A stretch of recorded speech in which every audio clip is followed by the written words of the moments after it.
we're showing pretty much one of the latest builds of New Vegas, and what we're having people do is really play from the first part of the game, and people are getting pretty far. Not many people are making it all the way to Vegas, but a lot of people are definitely getting past the first area, which is Goodsprings, and then into Primm, where the big roller coaster is. Some people are trying to go straight into Vegas, but there's a lot of things between you and trying to get into Vegas, and so a lot of people figure out that they have to kind of veer off and go into different directions. But people seem to be really enjoying it. They really, the remarks that we've been hearing a lot is just about how it does feel a lot different than Fallout 3.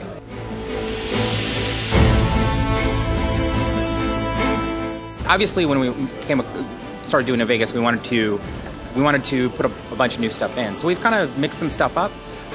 We've taken actually one of the skills out and added a new skill with survival, and you use survival in a kind of different ways. You can use it, it's almost like it's a crafting skill, and then you find things all over the world, and you can make things like healing powder and things to take away radiation, all this kind of stuff, and so it kind of creates a whole new crafting thing.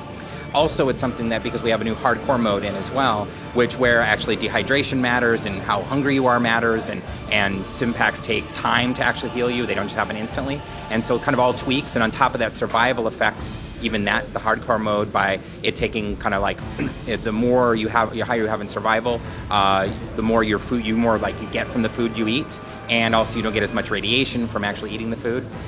So kind of that's how we kind of played with the skills. We put in traits, like you were saying, and there's a trait that actually is sort of this crazy trait where weird things happen in the Wasteland. The strange things occur. It was something we did back in Fallout 1 and Fallout 2. You'd have these random encounters and just kind of strange things would happen. Sometimes we took it a little too far. We'd have Monty Python references, and I think we had a Star Trek shuttle crash, and they're not that crazy, but just kind of add something to it.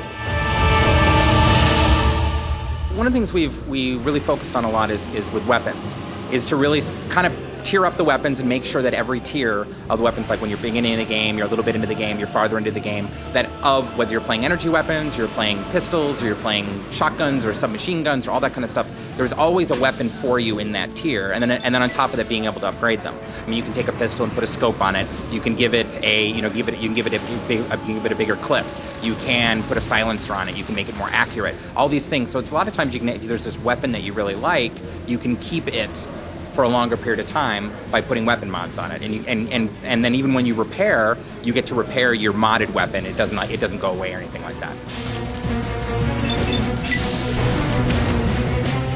We wanted to approach it a little bit differently, and what we have now is we have skill magazines, which are a little different between the skill books, and the skill magazines are things that give you temporary bonuses. So it's now a little bit harder to find the skill books in the world, but you actually get more of a bonus when you do find them. And so this is it also kind of gives you that thing of sort of, if you are you just this one thing you need, like, God, I really want to get in here, I really want to open this thing, and I have the skill magazine that can let me, it ups my lockpick for a little while and gives you that temporary bonus. So there's a little bit about like just managing your skills and your stats on sort of a moment-to-moment basis with the skill magazines. And then overall, like, we did want to be careful about having people really focus on things rather than becoming the master of everything. But again, we want you want the game to be fun. So you still want to be able to get good at most things, and it's really kind of the road we went.